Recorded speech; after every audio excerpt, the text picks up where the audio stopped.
గంజాయి మత్తు పదార్థాల అక్రమ రవాణా విక్రయాలకు పాల్పడే వారిపై కఠిన చర్యలు తీసుకుంటామన్నారు డీసీపీ హరికృష్ణ. అసాంఘిక కార్యకలాపాలపై ప్రత్యేక ఫోకస్ పెట్టామన్నారు. బహిరంగ ప్రదేశాల్లో మద్యం సేవిస్తే కఠిన చర్యలు తప్పవన్నారు. ర్యాష్ డ్రైవింగ్, హెల్మెట్ ధరించకుండా వాహనం నడిపితే చర్యలు తీసుకుంటామన్నారు.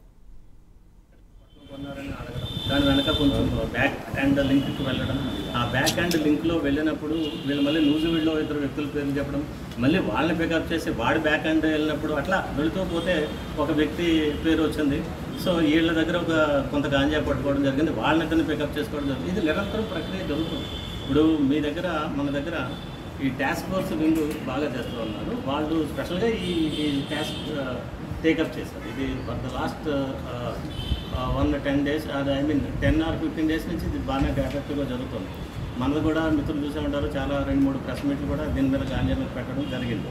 సో ఇది మరింత ముందుకు తీసుకెళ్తే బాగుంటుందని ఒక సిపి గారు సంకల్పించారు. వారు అనుకున్న ఆలోచనల్ని మనం అమలు చేసే దాంట్లో భాగంగా ఈ రోజు నుంచి కూడా ఒక 10 రోజులు స్పెషల్ డ్రైవ్ చేసి దీన్ని మళ్ళీ ఒకసారి రివ్యూ చేస్తాం. ఈ స్పెషల్ డ్రైవ్ చేసిన తర్వాత ఒకసారి రివ్యూ చేసుకుని దీంట్లో ఎక్కడెక్కడ చిన్న చిన్న గ్యాప్స్ ఉన్నాయి, దాన్ని మళ్ళీ మనం ఎలా మెరుగుపరచాలా, మరింత ఎఫెక్టివ్గా దీన్ని ముందుకు తీసుకెళ్ళాలంటే ఏం చేయాలని దాన్ని ఒక రివ్యూ చేసుకుని తర్వాత మళ్ళీ టేకప్ అయ్యే ఇంపాక్ట్ ఎంతవరకు వచ్చింది అనేది అట్లా చూస్తాం. అయితే దీనికి ప్రచారం కూడా కావాలి కాబట్టి మీడియా మిత్రుల సహకారం ఉంటే కొంచెం ఒక మెసేజ్ బయటకు వెళ్ళేదానికి అవకాశం ఉంది.